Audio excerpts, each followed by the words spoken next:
Hello guys, pag-usapan lang natin ang breaking news na exclusive nga naman guys na pinag-uusapan ng mga netizens at ng mga Katden fans.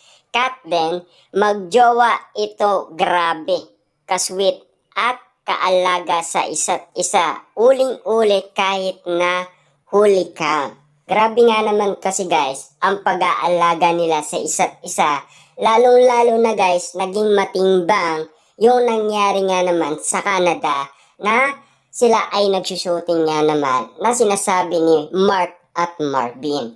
Pero, mas naging mainit nga naman guys ang mga issue sa kanilang mall tour. Kitang-kita naman natin kasi guys, doon pa lang, sapat na rin na ikumpara lahat ng mga ginagawa ng magjowa. Tulad na lang guys, na mag-holding hands, 'di ba? Kung mahal mo ang isang tao, ipapakita mo talaga sa iyong minamahal na minamahal mo siya.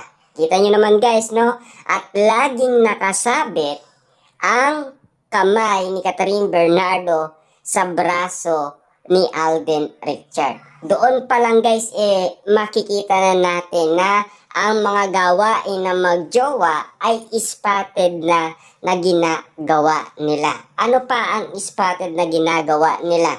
Lalong-lalo na yung body language nila na laging pinag-uusapan at yun ang kinukumpara nila na isang simbolo na pag-iibigan ni Catherine Bernardo at Alden Richard dahil dati ay hindi nga naman kasi nila nagagawa. Bakit? Kasi si Catherine Bernardo pa mismo ang nagre-request kasi na friendly photo lang ang gagawin nila sa kanilang magazine. Pero ngayon, kitang-kita naman natin guys wala nang request si Catherine Bernardo. Spotted na kasi lahat ng body language nila.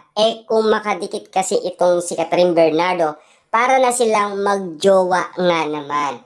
Yun kasi ang binabase ng karamihan. At lalong-lalo na ang mga celebrity. Kita nyo naman ang tinitignan nila, hindi yung sinasabi nilang promotion. Ang tinitignan nila dyan, yung katawan nila na magkadikit. Kasi kitang-kita naman natin, lahat ng celebrity ay kinikilig nga naman at namumula sa ginagawa ni Catherine Bernardo at Alden Richard. Kasi doon pa lang guys, sapat na para makita ng mga celebrity na talagang sila ay bagay sa isa't isa. Siyempre guys, no, mas pinapasalamatan pa ng mga Katden fans ang mga ganun pangyayari. Bakit? Kasi nga, sila nga gusto nga nilang ikasal na si Catherine Bernardo at Alden Richard. Samantalang ang iba ay nag-iisip pa lang ng mga promotion, hanggang pakilig lang, hanggang lambing lang, hanggang sweetness lang. Pero para sa kanila, kakaiba na kasi ang kinikilos nila. Base sa ginagawa ng magsyota. Kung makakita ka ng mga nag-iibigan na hindi ginagawa ang ganitong bagay, ibig sabihin, hindi nila mahal ang isa't isa. Bakit? Kasi hindi nila pinangaalagaan ang kanilang pag-iibigan. Parang nilalayo nila ang kanilang sarili sa isa't isa. Parang naninibago pa sila sa isa't isa. Kita nyo naman ng Katden. Komportableng nga naman sila sa isa't isa. Bakit? Kasi kita nyo naman guys, no? Tinaas ni Alden Richard ang jumper ni Catherine Bernardo. Kita ba yon? Yes, kitang-kita yon. May resibo yon Pinag-usapan nga naman yon. At lalong-lalo na, nag-viral pa yon sa iba't ibang social media platform. Kitang-kita naman natin kasi guys na lahat ng pinapakita nila ay gawain magjowa. Diba?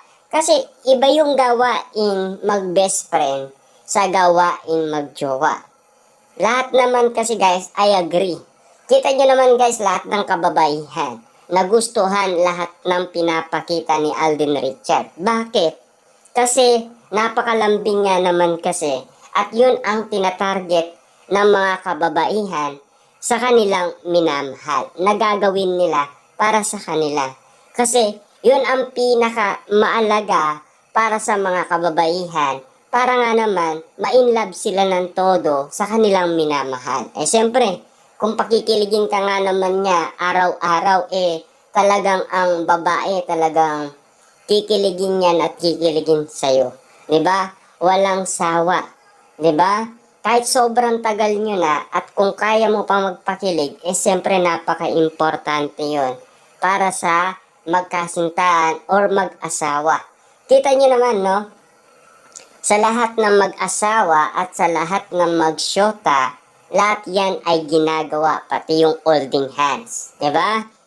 Kahit na sabihin na natin magkaibigan, pero minsan ay ilang pa yung magkaibigan. Bakit? Ang gumagawa lang kasi dyan, yung mga kababaihan, saka yung gay. 'Di ba? Pero yung gumagawa na lalaki at babae, mag-aawakan ng kamay, baka sasabihin pa ng babae, baka sabihin nila, syota kita. 'Di ba? Yun ang pinaka-iniiwasan guys Kahit na sabihin na natin na celebrity man or hindi celebrity, ginagawa yon. Kasi alam naman natin, ang mga Marites at Marisol, napakarami yan. Diba? Hindi natin maiiwasan yan. Pero si Catherine Bernardo at Alden Richard guys, kahit na alam nilang marami ang Marisol, marami ang Marites at marami ang Delulubers, ginagawa pa rin nila. Bakit? Kasi alam naman natin guys, nililigawan ni Alden Richard si Catherine Bernardo. Kaya nga pinapakita niya yun. Bakit? Bakit niya pinapakita yun? Kasi ayaw niyang magpatalo sa ibang manliligaw ni Catherine Bernardo. Kasi para na nga naman kasi magustuhan siya ni Catherine Bernardo. Sapat ba yung ebidensya para mahalin siya ni Catherine Bernardo? Kita niyo naman guys, no? Pati nga ang pamilyang Bernardo ay sapat na lahat ng nakita nila para magustuhan si Alden Richard. Bakit nagustuhan nga naman kasi ng pamilyang Bernardo si Alden Richard? Kasi nakita nila yung respeto niya kay Catherine Bernardo at pagmamahal at yung pag-aalaga niya. Lalong-lalo na kung lahat ng kababaihan ay kinikilig nga naman sa lahat ng pinapakita ni Alden Richard. Siyempre, meron din mga kapatid si Catherine Bernardo ng mga babae. Kasi alam nila yung feelings na ginagawa ng lalaki. 'Di ba?